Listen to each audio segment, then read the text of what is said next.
এদেশের মানুষ প্রথম গণতন্ত্র এবং সংবাদপত্র স্বাধীনতা লাভ করেছে 1975 সালে 15 আগস্টের পরে। এবং আমাকে যারা এই কাজটা করেছে, জাহিদকে হামলা করেছে, কোনো ব্যক্তিকে বার্তা দেওয়ার জন্য করে থাকে, কিন্তু সেই বার্তাটা কাউকে অপমান করার জন্যে করে থাকে, কিন্তু সেটা তার জন্যে হয় নাই, বরং তার অপমান করেছে শহীদ প্রেসিডেন্ট জিয়াউর রহমান এবং বেগম খালেদা জিয়াকে। কিন্তু আজ বিএনপি, যারা গত 15 বছর অগণতান্ত্রিক ফ্যাসিবাদী শাসনের কঠিন সময় পার করেছে, যারা লক্ষ লক্ষ মামলা খেয়েছে, সেই বিএনপি, আমি বিএনপি বলবো না, সেই বেগম খালেদা জিয়ার অফিস, যিনি গণতন্ত্রের প্রতীক, তার অফিসে এই ঘটনা ঘটেছে।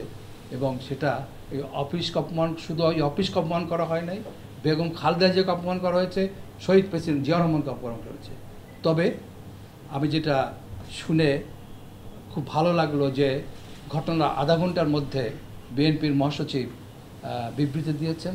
আমি বিশ্বাস করি এরা কেউ বিএনপির লোক না, যারা এজেন্ট প্রভোকেটর, যারা এখানে বিএনপির যে গণতান্ত্রিক যে ঐতিহ্য, যে ইতিহাস, সেটাকে কলঙ্কিত করার জন্যে খুব দূরভিসন্ধিমূলকভাবে এই ঘটনাটা ঘটিয়েছে।